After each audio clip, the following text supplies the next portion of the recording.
তো এখানে আমি 4টা 5টা ডাল লাগিয়েছিলাম, সেখান থেকে 2টা ডাল আমি সরিয়ে রেখেছি। এখানে আছে 3টা, তো 3টা থেকে না 4টা আছে, 4টা থেকে 3টা খুব ভালো হচ্ছে। কিছু পাতা আমি এখান থেকে তুলে নিয়েছি যাতে গাছটা একটু তাড়াতাড়ি লম্বা হয় সেজন্য।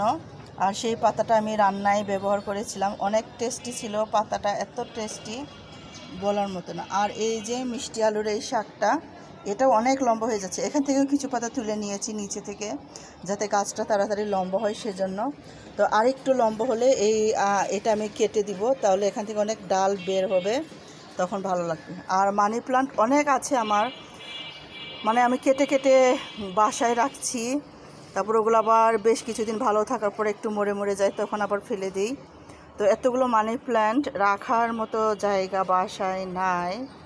আর যেটা ভুল করেছি, ডালগুলো আমি ছেটে ছেটে দিয়েছি, তাতে করে অনেক ডাল হয়েছে, অনেক বুশি বুশি আসছে। পাতাগুলো এমনি ভালো লাগে, অনেক সুন্দর লাগে পাতাগুলো। আর যখন নতুন মানে আপনি একটা ডাল কেটে নিয়ে পানিতে বা অন্য কোনো টবে পানিতে মাটিতে লাগাবেন, তখন যে নতুন করে ওঠে না, সেটা দেখতে অনেক বেশি সুন্দর লাগে।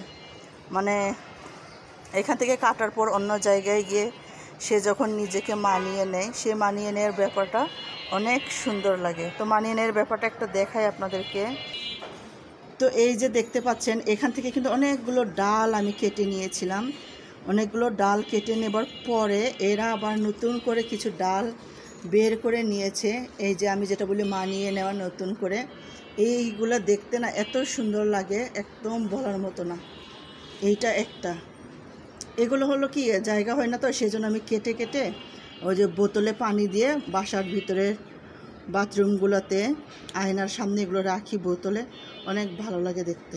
এই যে আরেকটা, এই যে টবে এই যে নতুন করে গজিয়ে ওঠার ব্যাপারটা ক্যামেরায় না সুন্দর করে ধরতে পারি না। এই যে ডালটা নতুন করে ও নিজেকে যে নতুন নতুন করে ডালগুলো ছাড়ে, সেগুলো দেখতে অনেক ভালো লাগে। যারা বাসায় গাছ আছে তারা তো জানবেনই কি বলতে চাচ্ছি, বোঝাতে পারছি না, যেটা আমি বুঝতে পারছি সেটা বোঝাতে পারছি না। এই যে আরেকটা গজিয়ে ওঠার ব্যাপারটা, এই যে পুরনো ডাল এগুলো পরিষ্কার করি, কিন্তু হলুদ হলুদ হলুদ যে থাকে ওটা দেখতেও ভালো লাগে, তাই আমি কিছু হলুদ পাতা রেখে দিই। হলুদ রাখতে রাখতে যখন শুকিয়ে যায় তখন এগুলোকে আমি তুলে ফেলি। এই যে এইখানে ডালটা কেটে নিয়ে আসার পর পানিতে রেখেছি এই বোতলটা। হ্যাঁ, ধুলাটা একদম ক্যামেরাতে দেখা যাচ্ছে, খালি চোখে কিন্তু ধুলাটা তেমন বোঝা যায় না। এই যে একদম যে নতুন করে সে ডালটা দিয়েছে না, এই ডাল দেওয়া ব্যাপারটা অনেক সুন্দর লাগে। এগুলো হলো যে একটু পানিটা ছেড়ে দিই।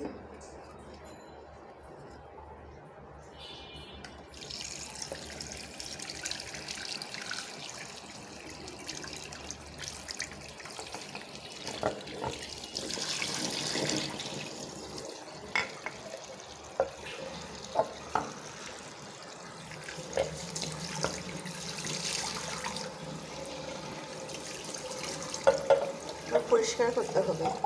পানিগুলো হলুদ না, পানিগুলোতে আয়রন থাকে অনেক, সেই জন্য যে বেসিনগুলো এরকম হলুদ দেখায়।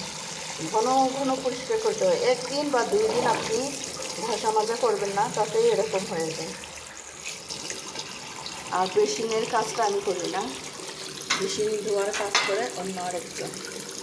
আমি এই বেসিনের কাজ করি না, একদম কাজ করি না, বেসিনের কাজটা আমার না, এটার জন্য আরেকজন ওর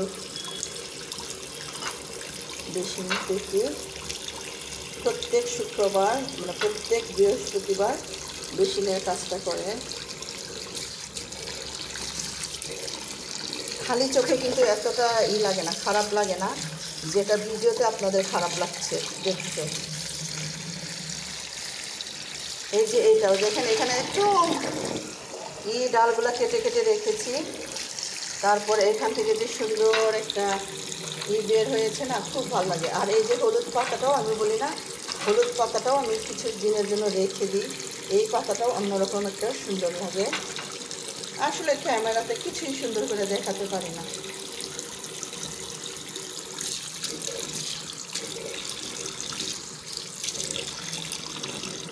এটাও অনেক সুন্দর, এই যে পানিতে রেখে দিয়েছি, এই যে নতুন ডাল ছেড়েছে, এটা দেখতে এত সুন্দর লাগে, বলার মতো না, অনেক সুন্দর লাগে।